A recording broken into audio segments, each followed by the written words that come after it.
Hey. Happy Saturday. That sounds weird, doesn't it? If I said happy Memorial Day, that sounds questionable, doesn't it? I'm sorry. Oh, it's a joke. This is Myra Cassidy, empowerment coach, religious trauma specialist, actress, writer, speaker, and you're watching Sisters Living with Religious Trauma Syndrome. This is a really quick video for anybody who is planning on celebrating the memorial tonight. Just something to think about. And what I say is this video or this information is for anybody who could benefit, but I'm thinking in my mind from this perspective, and what I want to share, anybody who's an active witness, inactive, disfellowship, or even an exJW, because please remember, exJW and apostate is two different things. Number one. Okay. Number two, some people who identify as an exJW still celebrate the memorial, right? In the world of religious trauma, some people still hold on to certain things. You know what I mean? And leave them alone. And that's okay. That's the thing about it. When you are a survivor of religious trauma, right, you go through so much. I mean, we're talking about, this is a world that is described as death by 1,000 cuts. So support is so vital. Let me throw out a couple of resources really quickly, if I can speak before I forget. One may work for some people. Remember, if you are still wanting to identify as one of Jehovah's Witnesses, always keep in mind my group, JW Sisters Living with Religious Trauma Syndrome. It is a private Facebook group. Now, this is a specific section specifically for women only. Men, you can't come. Women only who identify as one of Jehovah's Witnesses still. So that, I'm sorry if that only looks like people who are either an active witness or inactive. Now, if you are disfellowship, you probably may not know that I have seen, I don't know what all is involved, but there is a Facebook group that is for disfellowship JWs. Now, if you're just an exJW, right, you can type in exJW on Facebook and you can get a whole plethora of stuff. Did you know they have an exJW cruise group?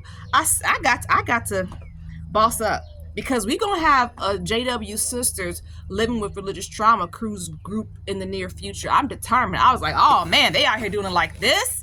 Long story short, the purpose of this video is I want to share some information for you to think about. You know, with religious trauma, it's a spectrum, right? Some people, like myself, are so severely harmed we can't go on Zoom.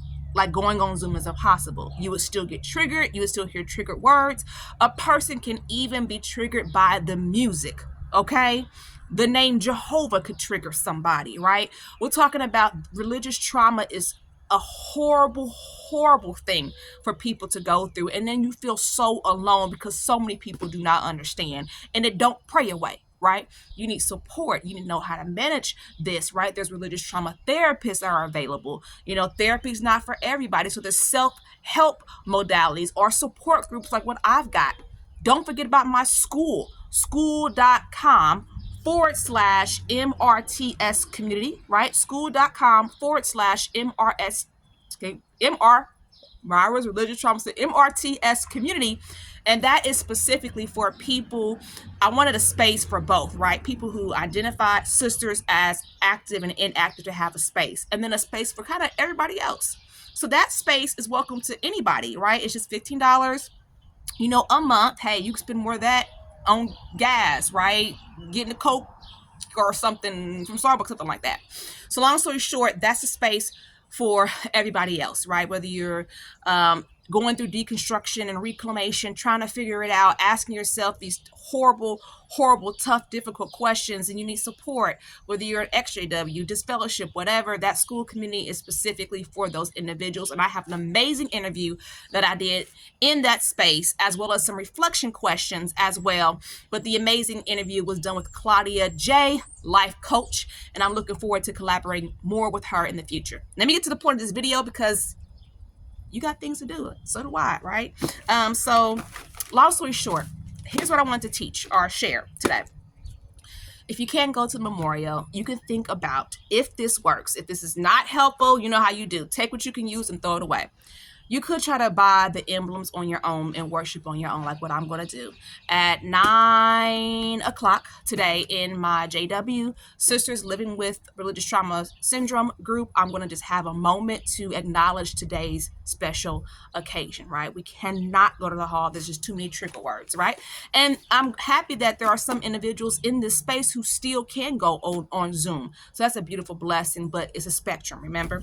So long story short, if you're like, I want to celebrate the memorial, I can't go in Zoom, what do I do? Sorry that this video is a little bit late, but keep this in mind maybe for next year, okay? First of all, Jehovah God knows, right? He knows good and well what happened. You know, religious trauma syndrome, you're the victim. Something happened to you and you did not do it yourself. So definitely I would encourage people just to try to work from that space, the space of grace, the space of understanding that Jehovah God is a God who knows everything, right? I don't like to proselytize and quote scripture, so I won't do that at this time because, you know, I want to respect everybody no matter where they are.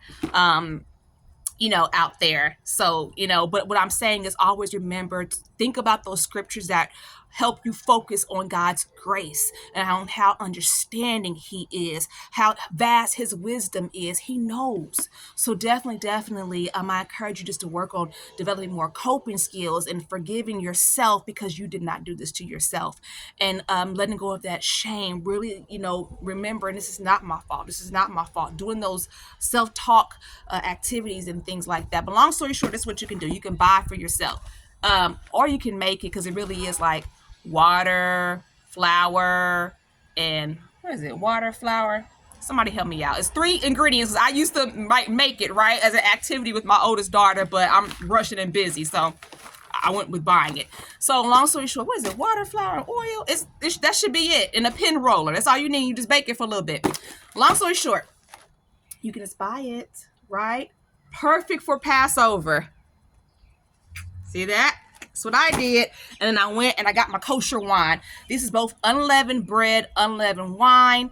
Okay, funny story about the wine. Don't spend $50 on, well, if you may have a lot more of a budget than I do. You could spend $50 on kosher wine, which is supposed to be the brand that's unleavened. So definitely research that. I know this is made by kosher. I don't know if all kosher wines are unleavened. But long story short, when I went to buy it, I was like, and I asked the individual, I need to get some kosher wine. Could you take me to the section? I was like, don't you have some more that's like a little bit less? So I went, It's like, I remember because I bought it last year. I'm not spending. I don't have the budget for that. Jehovah God and Jesus Christ understand. Okay, I'm doing the best I can do. Long story short, this actually even says on it, kosher for Passover, right? I was just, yeah. So this is bottles closed, by the way. I'm just demonstrating and showing, right? What it says so you know what it looks like. So kosher for Passover. And I hope that helps, okay? I just wanted to share that with you. And just know that, you know, you didn't do this to yourself. So keep your head up, okay? Have an awesome Saturday.